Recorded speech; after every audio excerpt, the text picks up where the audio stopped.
to a lot of people. That's a new record. We set a record every time. Well, thank you very much for being here. The Supreme Court's ruling on tariffs is deeply disappointing, and I'm ashamed of certain members of the court, absolutely ashamed, for not having the courage to do what's right for our country. I'd like to thank and congratulate Justices Thomas, Alito, and Kavanaugh for their strength and wisdom and love of our country, which is right now very proud of those justices. When you read the dissenting opinions, there's no way that anyone can argue against them. There's no way. Foreign countries that have been ripping us off for years are ecstatic. They're so happy. And they're dancing in the streets, but they won't be dancing for long, that I can assure you.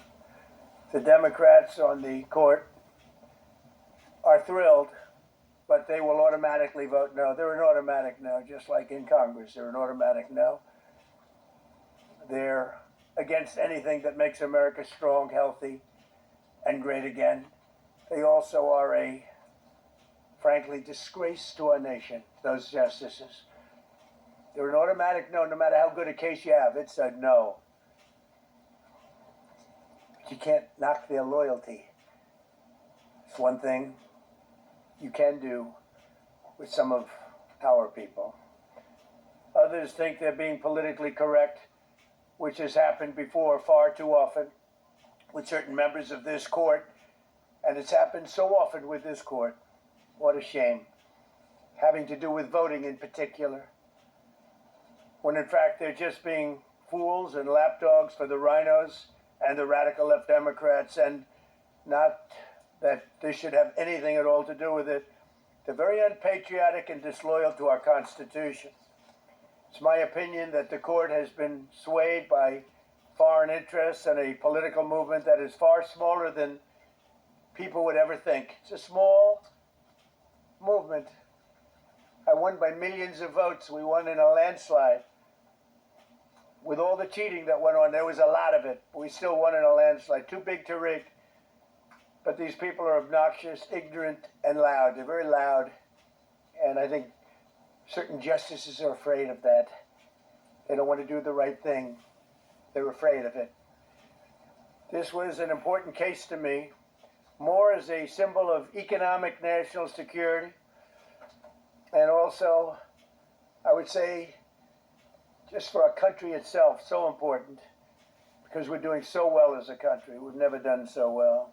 The good news is that there are methods, practices, statutes, and authorities, as recognized by the entire court in this terrible decision, and also as recognized by Congress, which they refer to, that are even stronger than the IEEPA tariffs available to me as President of the United States. And in actuality, I was very modest in my ask of other countries and businesses because I wanted to do, and it's very important, I wanted to be very well behaved because I wanted to do anything, I didn't want to do anything that would affect the decision of the court, because I understand the court.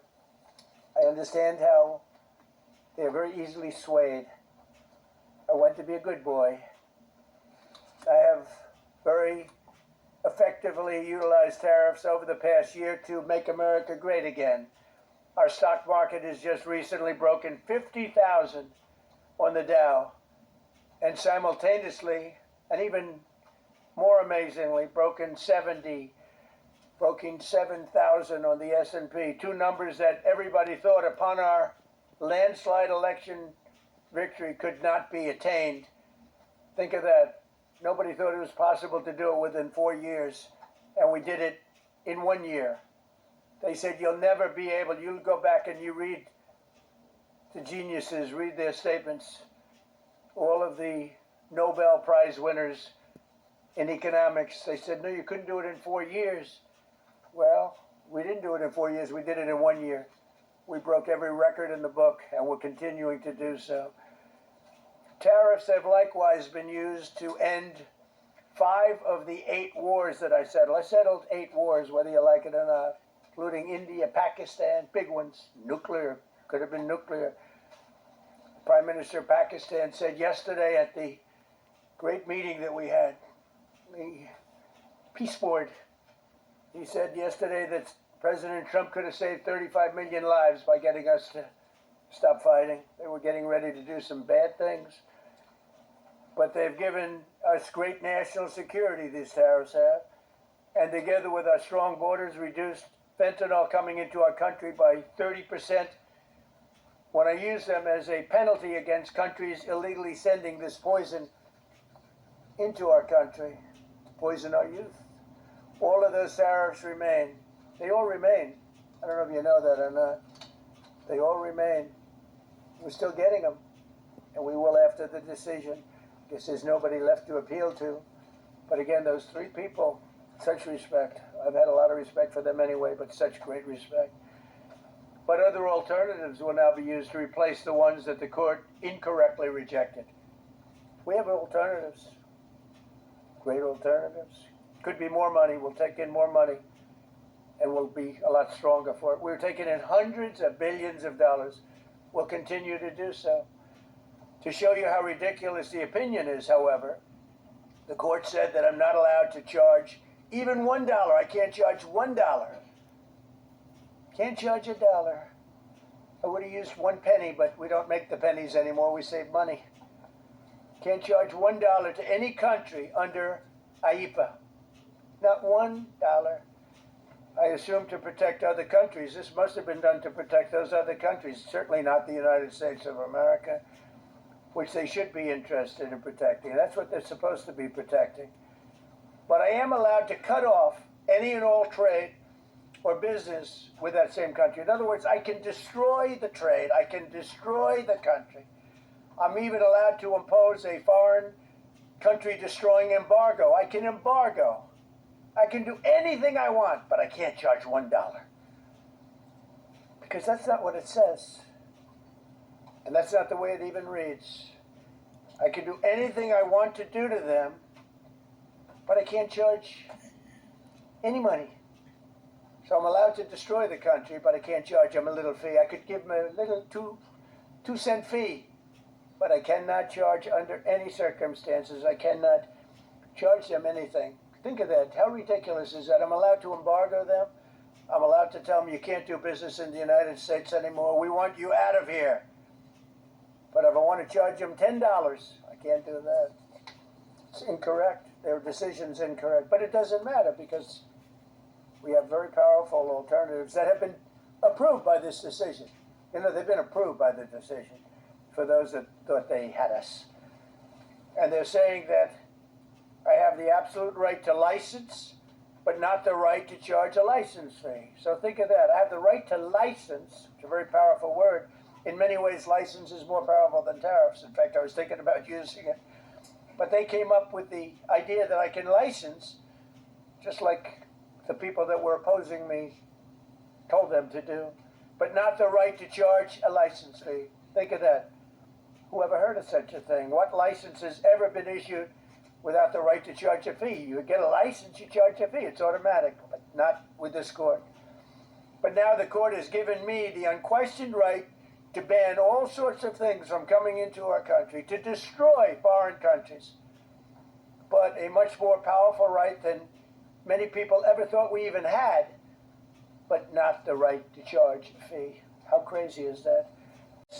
Country anywhere in the world right now. And it was a dead country 1.5 years ago under an incompetent president. But now I'm going to go in a different direction, probably the direction that I should have gone the first time, but I read the language. I'm very good at reading language, and it read our way 100%, but now I'll go the way I could have gone originally, which is even stronger than our original choice. As Justice Kavanaugh, whose stock has gone so well, you'd have to see, I'm so proud of him, wrote in his dissent, although I firmly disagree with the court's holding today, the decision might not substantially constrain a president's ability to order tariffs going forward. So, think of that. The decision might not substantially constrain. And it doesn't, he's right. In fact, I can charge much more than I was charging. So I'm going to just start. Although I firmly disagree with the court's holding today, the decision might not substantially constrain a president's ability to order tariffs going forward. That's because numerous other federal statutes, which is so true, authorize the president to impose tariffs and might justify most, if not all, of the tariffs issued in this case. Even more tariffs, actually. Those statutes include, think of that, those statutes include, for example, the Trade Expansion Act of 1962, Section 232. All of these things I know so well. The Trade Act of 1974, Sections 122, 201, 301. And the Tariff Act of 1930, Section 338, all clear. But it's a little bit longer process. I thought I'd make things simple, but they didn't let us do that. I would like to thank Justice Kavanaugh for frankly, his genius and his great ability. Very proud of that appointment. In actuality, while I am sure that they did not mean to do so, the Supreme Court's decision today made a president's ability to both regulate trade and impose tariffs more powerful and more crystal clear rather than less. I don't think they meant that. I'm sure they didn't. It's terrible.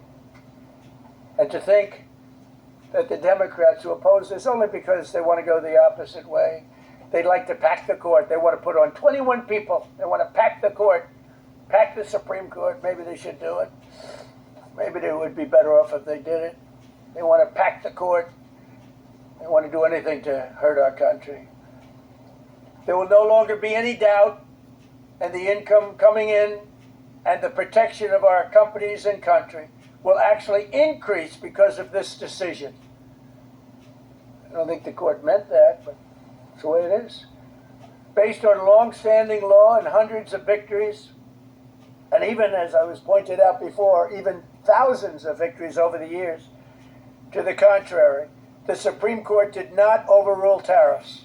They merely overruled a particular use of IEEPA tariffs. And essentially, it's used to get a fee. I can do anything I want with IEEPA. Anything. I just can't charge anybody for it. I can license, I just can't charge them. It's ridiculous, but it's okay because we have other ways, numerous other ways. The ability to block, embargo, restrict, license, or impose any other condition on a foreign country's ability to conduct trade with the United States under IEEPA has been fully confirmed by this decision. So now there's no doubt, because, there were a lot of questions about tariffs because no president was smart enough to use them to protect our country from those countries and businesses that were ripping us off. You took a look at the deficits that we had with some of these countries. It was disgraceful what they got away with for many, many decades. But now we know, because this decision affirms all those things that some people weren't sure about.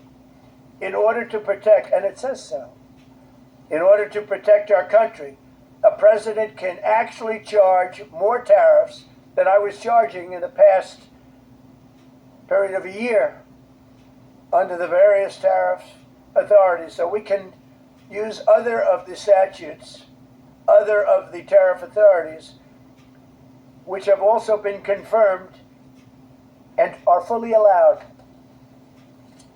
Therefore, effective immediately, all national security tariffs under Section 232 and existing Section 301 tariffs, they're existing, they're there, remain in place, fully in place, and effect.